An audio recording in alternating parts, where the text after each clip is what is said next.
Hi అండి. ఏ story నచ్చితే subscribe చేసుకొని లైక్ చేయడం మర్చిపోవద్దు. ఇప్పుడైతే కథలోకెళ్దాం. ఏమన్నావు? నీ కంటికి నేను కనిపించకూడదా? మీ అన్నయ్య నన్ను చంపేస్తాడా? నీకు కాదే, నాకు కానీ తిక్కరేగిందంటే ఏ క్షణమే నీ మెడలో 3 ముళ్ళు వేస్తాను. నువ్వెప్పుడు నన్ను అర్థం చేసుకున్నావని అంటూ వందనాన్ని వదిలి కోపంగా అక్కడి నుంచి వెళ్ళాడు. వెళ్తున్న విశ్వం చూస్తుండిపోయింది వందన.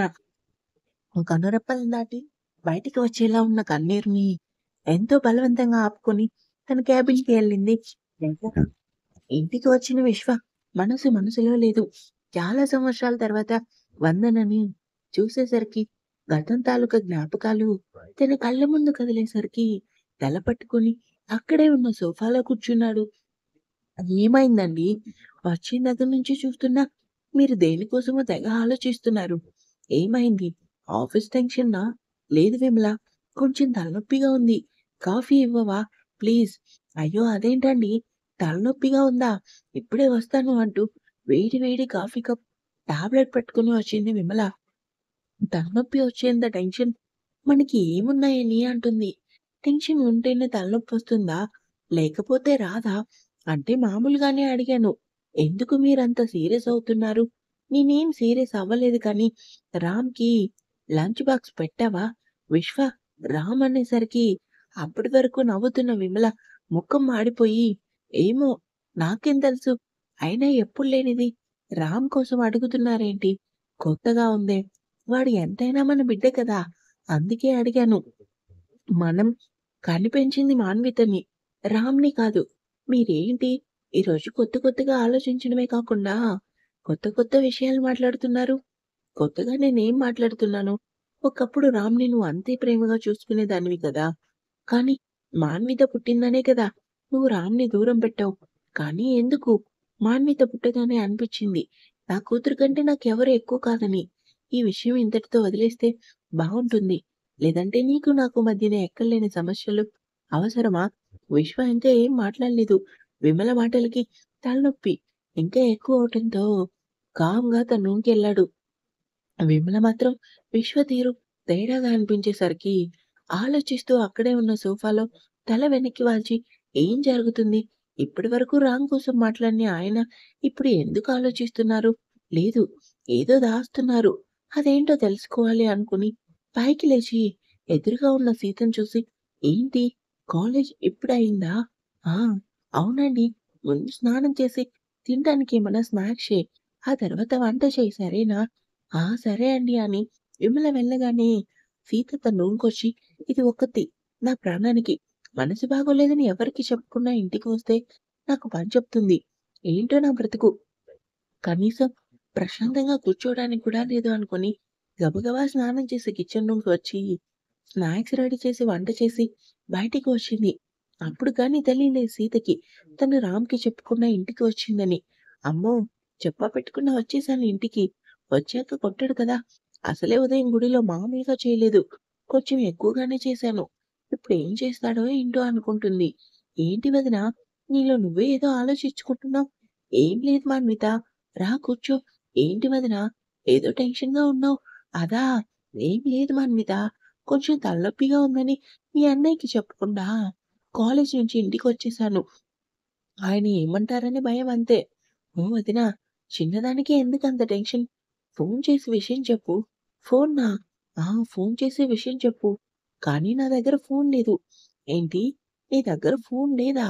అవును లేదు. అయితే నా ఫోన్ నుంచి చెయ్యి. ఫోన్ చేసి చెప్పు. లేదంటే అన్నయ్య టెన్షన్ పడతాడు. వాడికసలే కోపమెక్కువ. అసలే తలనొప్పి అంటున్నావు. ఈసారి తలనొప్పి కాదు. చెంప నొప్పిగా ఉందని అంటావు. సీత ఆశ్చర్యంగా మాన్విత వైపు చూస్తుంది. అయ్యో వదిన షాక్ అవ్వకు. వాడంత శాడిస్ట్ అయితే కాదులే. నేనేదో సరదాగా అన్నా. ఫోన్ చేసి విషయం చెప్పు. అన్నయ్య నంబర్ నా ఫోన్‌లో ఉంది. ఈలోపు నేను ఫ్రెష్ అయ్యి వస్తాను అంటూ సీత చేతిలో ఫోన్ పెట్టి తన రూమ్‌కి వెళ్ళింది మాన్విత. వణుకుతున్న చేతులతో రామ్‌కి ఫోన్ చేసింది సీత. కానీ ఎంతకీ రామ్ ఫోన్ లిఫ్ట్ చేయలేదు. ఫోన్ ఎక్కడ పెట్టాడో రాక్షసుడు అనుకోగానే రామ్ నుంచి ఫోన్ రావటంతో భయంగా ఫోన్ లిఫ్ట్ చేసి చెవి దగ్గర పెట్టుకుంది సీత. హలో మాన్వి చెప్పు మా. అబ్బా! మానా ఎంత శాంతంగా మాట్లాడుతున్నాడు. నా మీద ఎందుకు అలా అరుస్తాడు? ఇప్పుడు ప్రశాంతంగా ఉన్న ఆయన గారు నా వాయిస్ వినేసరికి ఫోన్ పగిలిపోయేలా అరవడు కదా అనుకుంది. హలో! మాన్వి మాట్లాడు అంటూ రామ్ అనేసరికి సీత తన గొంతును సరిచేసుకొని హలో! నేను సీతని. నువ్వా? ఆ! నేనే. నీతో ఒక విషయం చెప్పాలని ఫోన్ చేశాను. ఏంటో చెప్పి చావు. మెంటలోడు. ఏం తింటాడు? ఎప్పుడు చూసినా వంకరగా మాట్లాడతాడు అనుకుంది. ఏయ్! ఫోన్ చేసి మాట్లాడవేంటి పిచ్చా నీకు? ఎందుకు ఫోన్ చేశావు అంటాడు. అది నేను కాలేజ్‌లో లేను. ఎక్కడున్నావు? మళ్ళీ మీ మామయ్య గుర్తొచ్చాడా? కాదు. మరి?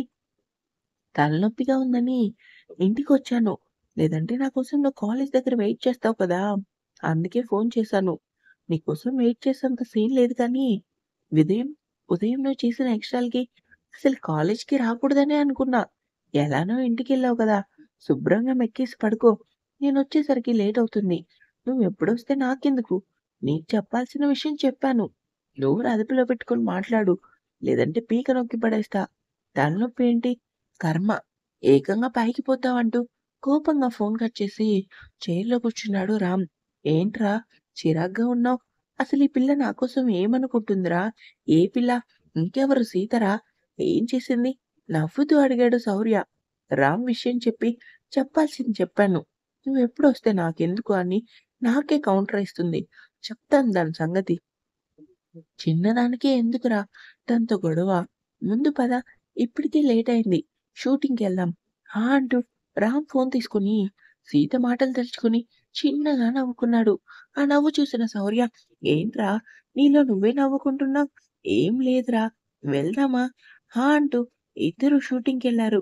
రామ్‌ని కాసేపు తిట్టుకొని ఫ్రెష్ అయ్యి అలా బెడ్ మీద వాలగానే వెంటనే నిద్ర పట్టేసింది. సీతకి టైం 11 అయ్యేసరికి చిన్నగా మెలుకువ వచ్చి నిద్ర లేచింది. సీత రూమంతా చీకటిగా ఉండేసరికి ఒక్కసారిగా భయపడి గబగబా లైటేసి చుట్టూ చూసింది. ఏంటి రామ్ ఇంకా రాలేదు అనుకుని కిందకి వచ్చింది. అప్పటికే అందరూ భోజనం చేసి ఎవరి రూమ్‌లో వాళ్ళు పడుకునేసరికి సీతకి ఆకలిగా ఉండటంతో కిచెన్ రూమ్ వెళ్ళింది.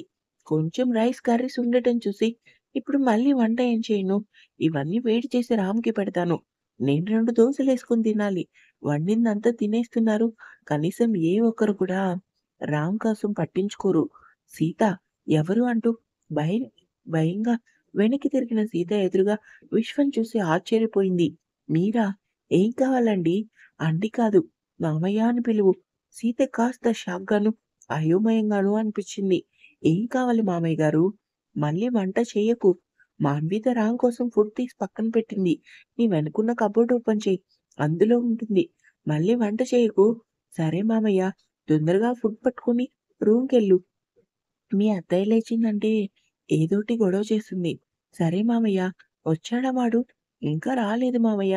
వచ్చేసరికి లేట్ అవుతుందని చెప్పారు. అవునా? సరే. నువ్వు నీ రూమ్‌కెళ్ళు అంటూ ప్రేమగా సీత తలనిమిరి కొంచెం వాడిని అర్థం చేసుకోమా. ఇద్దరూ జీవితాంతం సంతోషంగా ఉండండి అంటూ విశ్వ అక్కడి నుంచి వెళ్ళగానే సీత ఆశ్చర్యంగా చూసి ఏమైంది? ఎప్పుడు లేనిది మామయ్య రామ్ కోసం కాకుండా నాతో మాట్లాడారు అనుకోని ఫుడ్ పట్టుకొని రూమ్‌కి వచ్చింది. సీత కాసేపటికి రామ్ ఇంటి ముందు కార్ పార్క్ చేసి లోపలికి వచ్చాడు. సోఫాలో ఎంతో ధీమాగా కూర్చొని ఉన్న సీతను చూసి చిటిక వేశాడు రామ్.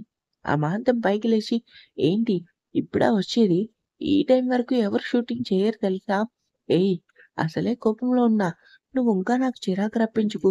మూసుకొని టవలివ్వు. అమ్మో! ఎందుకొచ్చిన గొడవ?